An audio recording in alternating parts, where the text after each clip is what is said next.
Hey, everybody. My name is Patrick O'Halloran. I am with Squarescape. Thank you for joining our webcast. I'm here with Dan Linstedt, the inventor of the Data Vault 2-point methodology. What we're going to talk about today is a little bit about Squarescape, but mostly about Data Vault. And I talk with people all the time who are in various stages of looking at, investigating, deciding whether they're going to choose Data Vault for their methodology for developing their data foundation.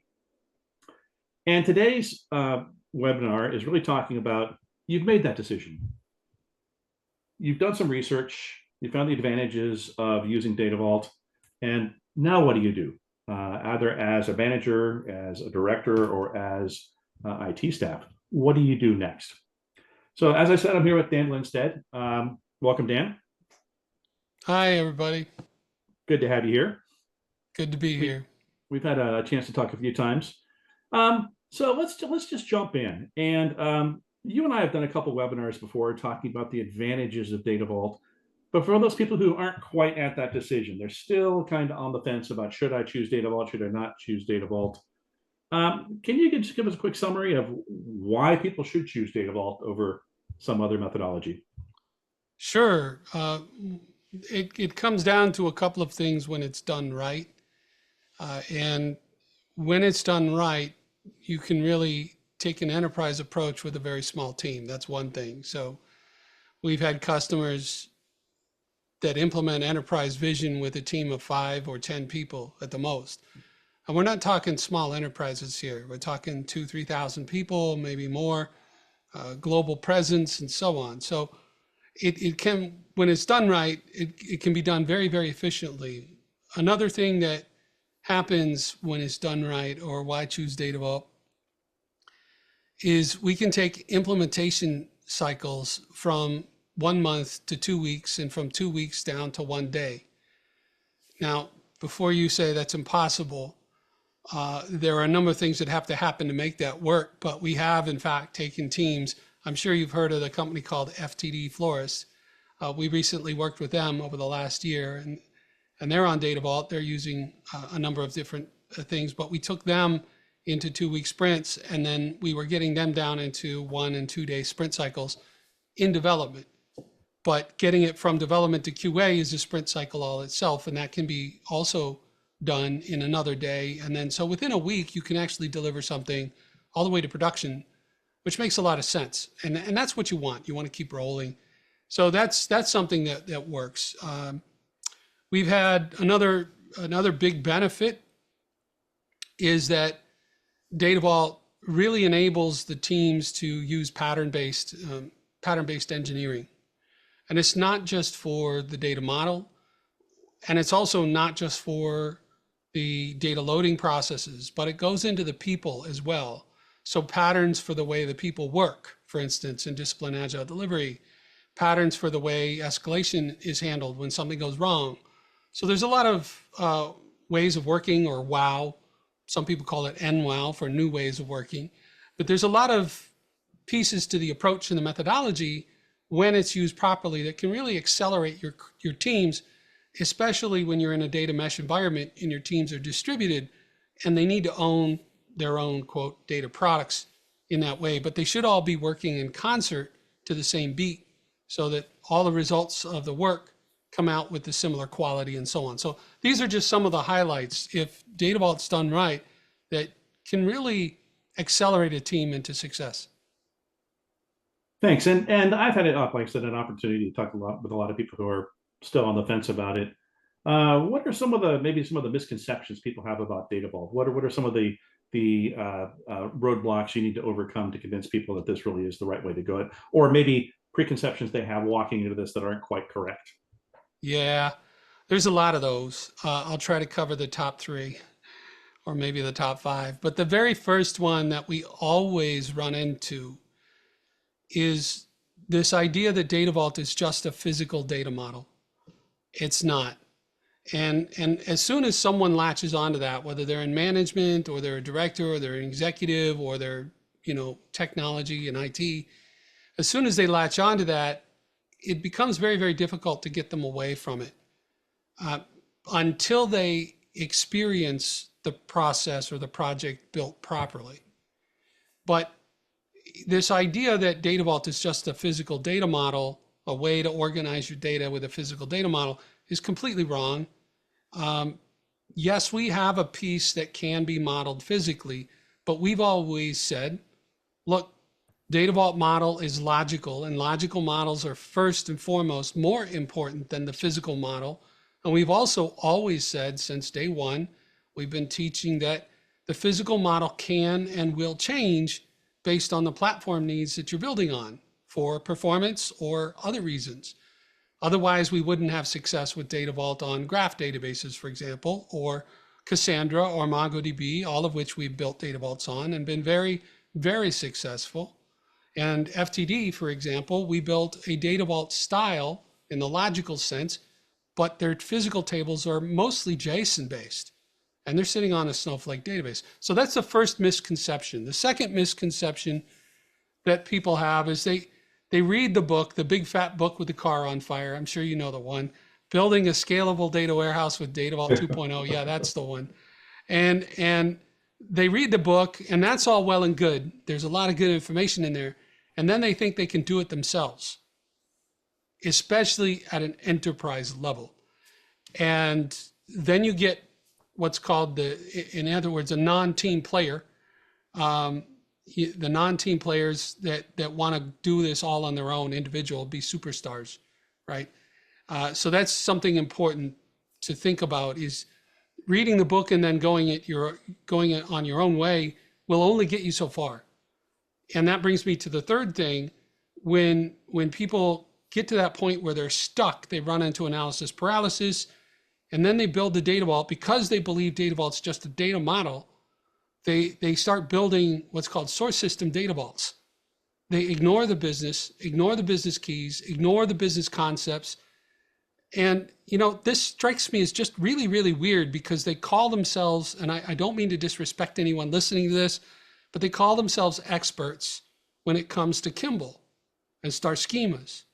Well, if you know what a type 2 dimension is, then you must know what identifying the business key is.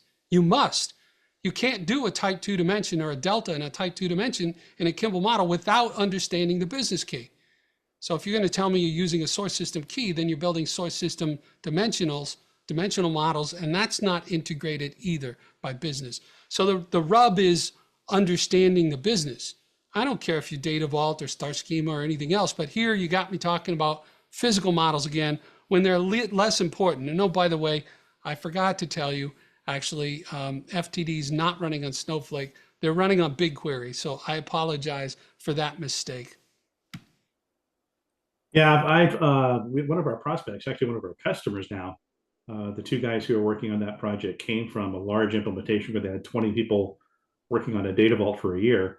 And I think they were exactly in that situation you talked about. They'd read the book, they understood some of the concepts and terminology, but didn't understand the why. Why am I doing this? And the underlying reason of it all. They pretty much abandoned the project after a year. Those two guys left, went to another company.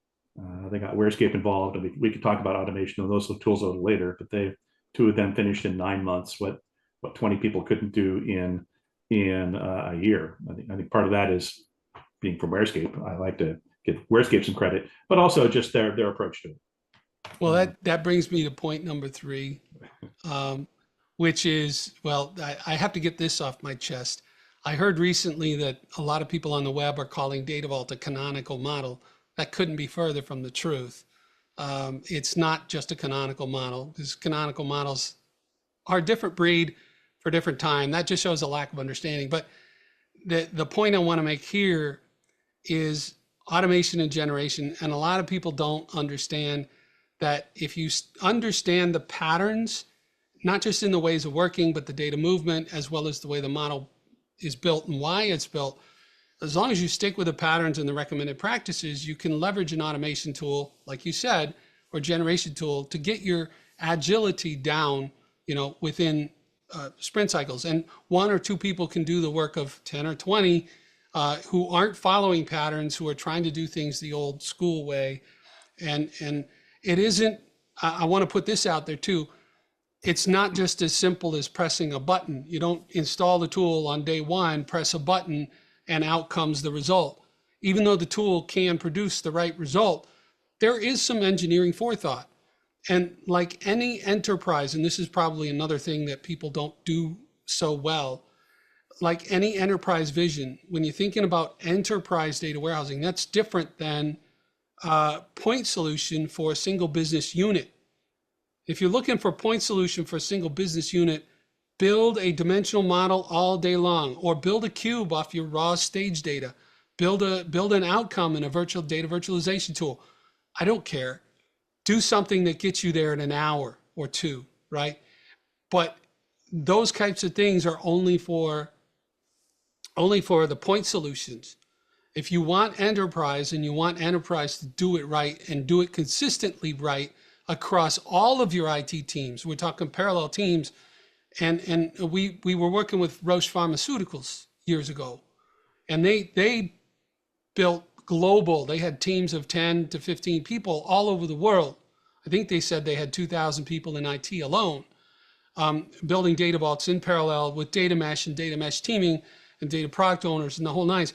You can't keep everybody marching to the same cadence or producing at the same rate with the same amount of quality without using or leveraging an automation generation tool. But, and there's a caveat, one of them anyway, you need training on the tool. You also need training on the data vault, right? So the data vault system of business intelligence, you got to have some training. You got to have a few people on staff who know how to write guidelines for the customer or guidelines for the corporation to fill that in. And you got to have people who know how to run the tool inside out, upside down, and backwards. Very, very important, so that they can say, well, this is how the two fit together, and this is the way we're going to apply it.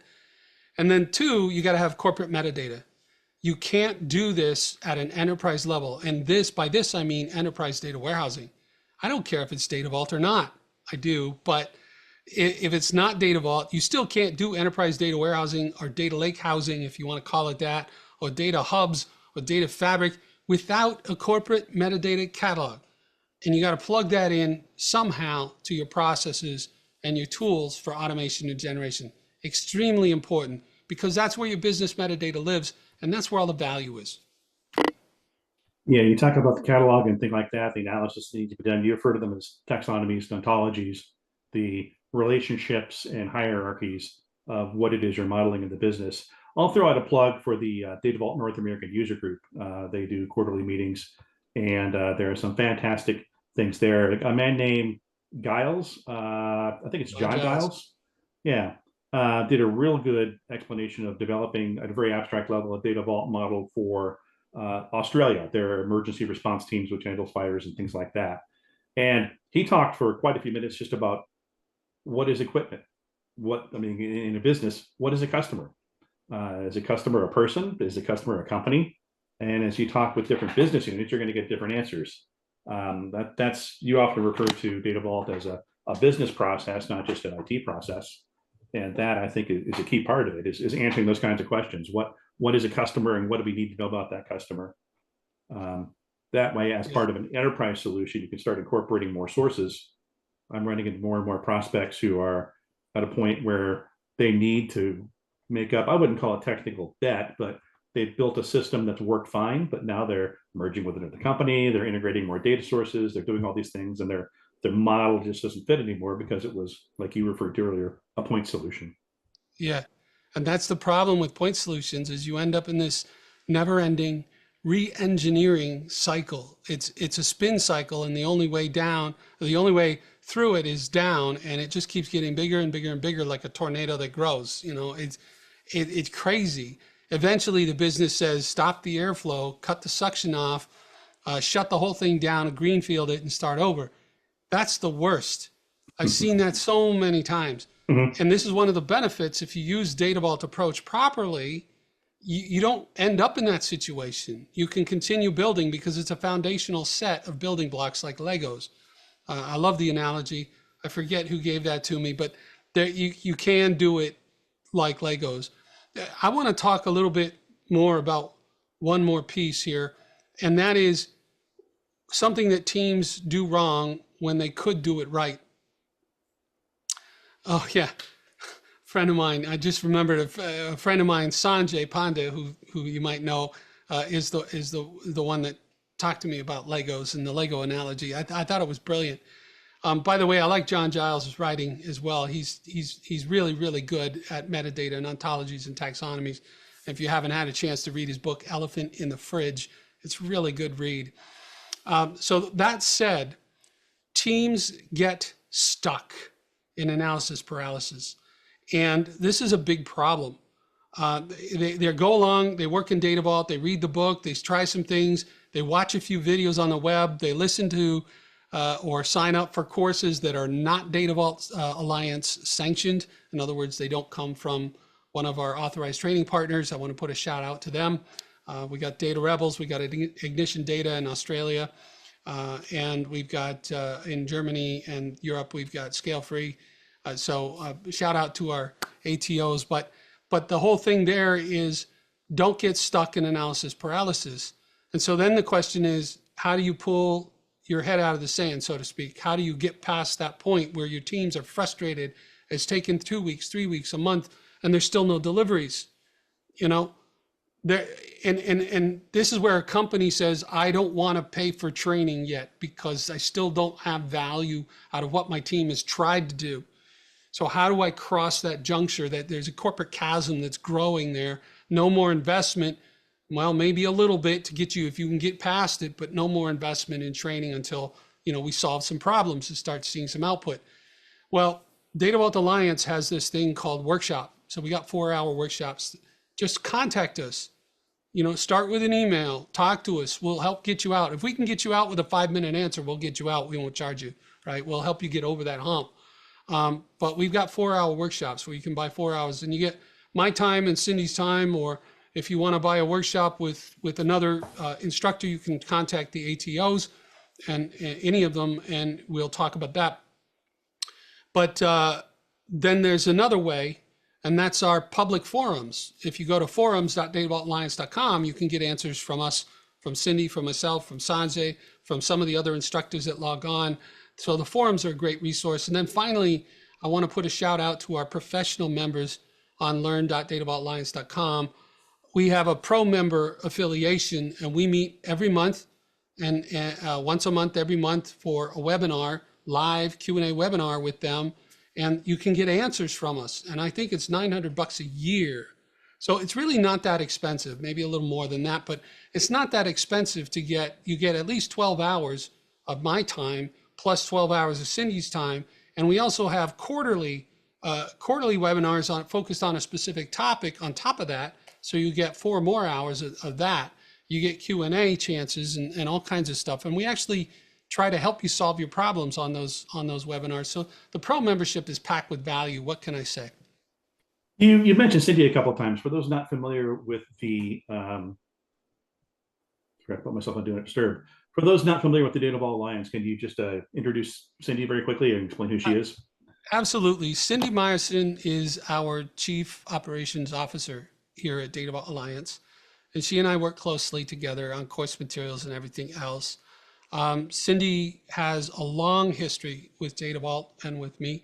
And if you want, you can ask her about her history at some point or over email or whatever. I'm sure she's happy to share it. She is also president of her own company called Data Rebels and does the training, authorized training through there. Not to take any light off of our other authorized training partners. As I said, we have Ignition Data in Australia and Scale Free in Germany. So you've got a choice. But Cindy works closely with me. Now, I also want to just say this to everyone that's listening. We only have one Data Vault master in the world, and that's Kent Graziano. And we just initiated Cindy. She is now on the path to becoming the world's second Data Vault master. So there is a way forward, and we're going to make that available to others as well. So lots of cool things are coming up in the new year. Right. We've been talking about training and things, but again, getting back to the main focus of this is about, I've decided on Data Vault, what do I do next? So my organization have decided we're probably doing a greenfield implementation because of single point solutions in the past. We've decided we're going to go with the Data Vault methodology. What kind of major steps do I need to plan for if I'm going to write out a project plan over the next, say, 6 to 12 months? What are some I of think, the major steps I need to include? yeah, I think step number one, you probably should do a tool bake-off, an automation tool bake-off. You need to find out which automation tool you're going to bring in. I think it's critical, not just for Data Vault, but if you, whatever you're going forward with, having an automation tool and knowledge around that automation tool can be extremely valuable going forward. But knowing how you're going to automate and how you're going to generate for data warehousing, because it isn't just about better, faster, cheaper. It's about the ability of the team and increasing the level of knowledge of the team to be able to accomplish more difficult tasks easier in less time. So from that perspective, that's number one, right? Yeah, team maturity is a big one. So number two is taking a look at some level of basic investment from Data Vault Alliance. So whether it's a workshop, whether it's what we call a kickstart. We have a 2-week kickstart, which includes 3 days of training followed by a 7-day implementation where your team does the implementation to deliver in 7 days. And we work with you. That takes about 3 weeks to work out all of the requirements and make sure the scope is set on the requirements ahead of time before we can agree on that. But this 2-week kickstart is huge. We've done it at numerous clients with big successes all the time, and that proves value inside of a 2-week timeline. If you're on a tight time frame, it could be a very valuable thing. And then beyond that, we have something called advisory services. So I think understanding, so number 2 is understanding that there's help from Data Vault Alliance and help from your authorized training partners. So I think also understanding if you're going to select a tool, I think number 3 on the list is getting training from the tooling vendor. You've got to have that as part of your plan. It does you no good to buy a 747 jet airliner and not take any pilot lessons and understand how to operate it. So if you, or yet hire a pilot to operate it for you, right? So either getting trained on how to operate your large investment or hiring someone that has the expertise to help you with it is the right way to go. Once you establish recommended practices, then that's good. I think number 3 on the list is taking a hard look at QA, QC in your organization. The number one problem I hear about all the time in enterprise data warehousing is data quality, lack of data quality.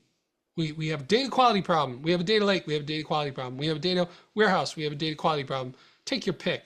The data quality, but yet when I ask them, are you empowering or do you have a QA/QC program with a number of trained resources and are they working on your enterprise warehouse? The general response is, what's that? How do I do that? It's not that bad. I mean, some people go, well, we have one, but they're not working on the enterprise warehousing program. So again, the response is, what's that, right? And then, so you've got to have all these pieces working together. But I think number 4 on the list here is important to not only back your QA, QC people, but also get a few team members, 1 or 2 or 3 people at the enterprise level who understand the automation tool scripting. This is really, really critical. If you don't put the people in place who can ride herd and maintain standards on the scripts that are used in the tool across the enterprise, it's just like a coding free-for-all. People are going to start building scripts that don't work. Things are going to fail. They'll produce different results in different areas, and you're right back to spaghetti code, right? But you need an enterprise vision with a lockdown and a version control on the scripts itself that drive the automation tool. So once you have that and you distribute, just like everything else, it's code, you distribute the scripts across the multiple teams and your automation tool stays in lockstep with the recommended practices for the enterprise across your data mesh teams. I think that's very, very important. Yeah, I'm going to give a plug for a book. I'm going to date myself. Um, my first programming job was in the 80s, and someone gave me a book called The Mythical Man Month by a man named Fred Hmm. Brooks, which is about developing operating systems. Um, but it pertains perfectly well to developing any large IT project. And one of the things he talks about is organizing your development team like a surgical team. You mentioned having someone who's an expert at manipulating the tool, writing scripts, configuring rules, and doing things like that. He would refer to that person as the surgeon or the tool maker. So the Mythical Man Month is still 40 years later, still a very, very relevant book. In fact, I've got that right here. Oh, I have my Also, copy. also a book that's always on my desk.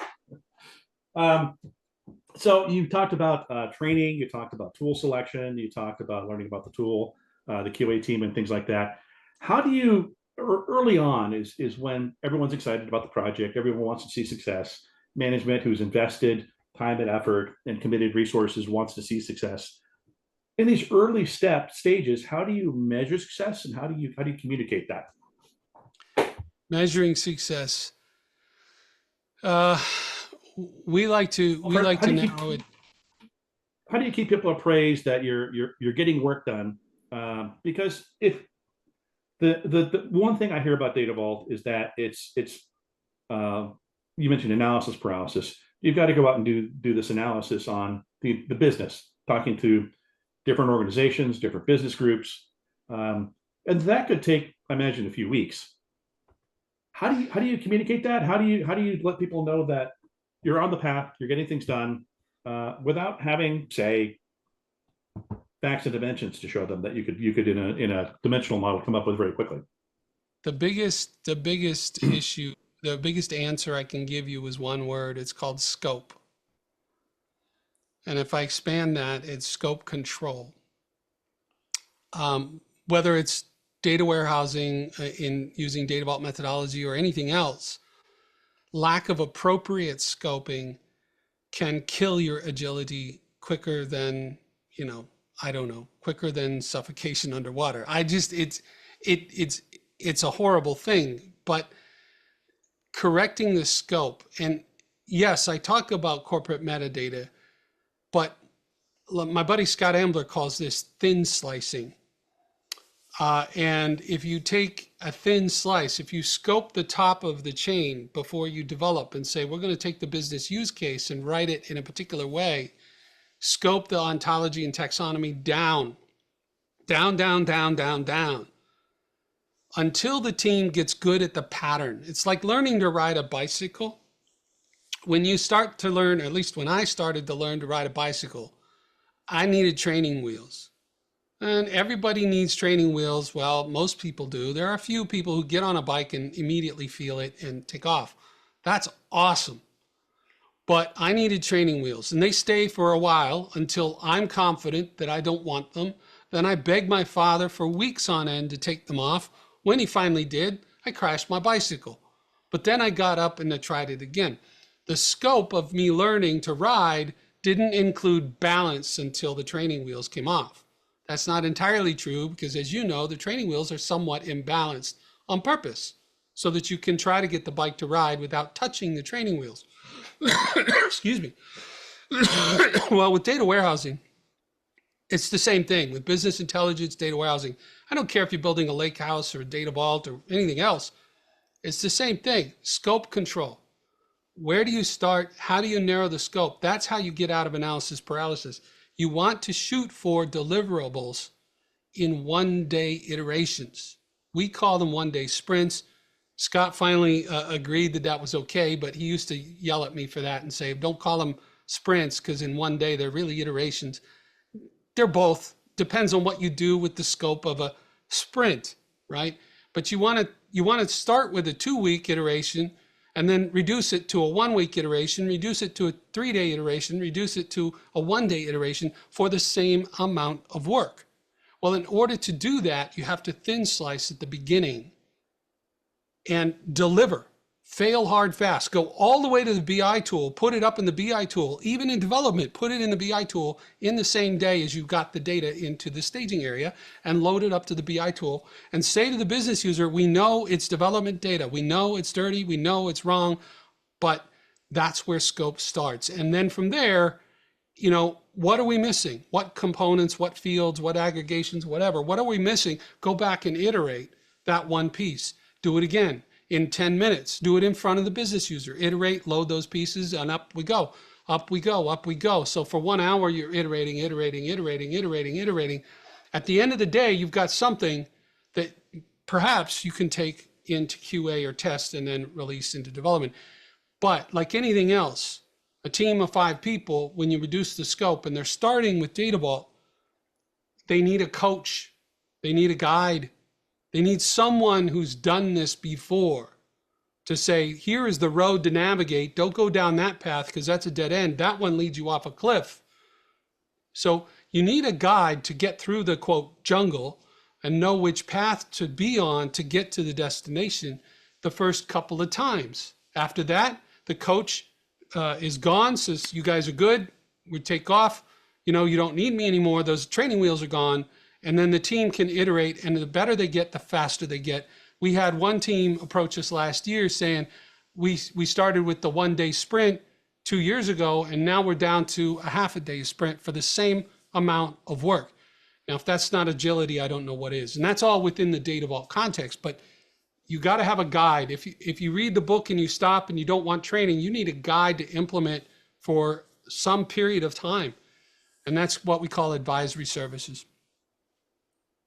Yeah, when I originally thought of Data Vault, I think of the raw vault hubs, link satellites, and ancillary types of tables. I think of the business vault with pits and bridges.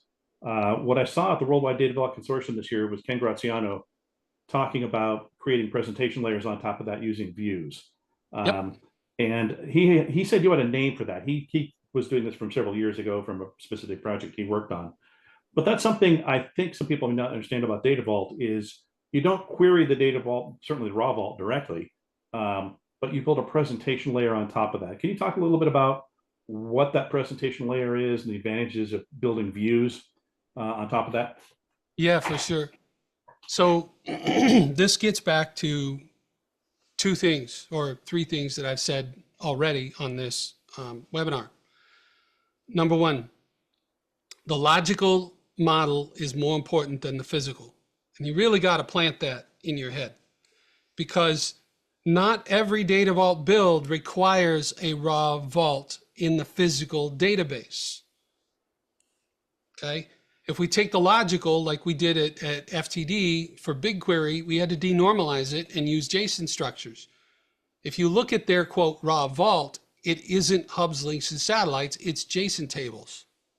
And they're denormalized so that BigQuery can do things at volume and speed the way they need to. But we still identify business keys. So if you look at the logical, you'll see hubs, links, and satellites. You'll see business keys and business integration. All of that still stands. Number 2, what did I just say? Well, if you don't need a raw vault, how do you get the raw data? Well, you've got the persistent staging area. Interesting. Do you need a business layer? Absolutely. Does it have to be physical?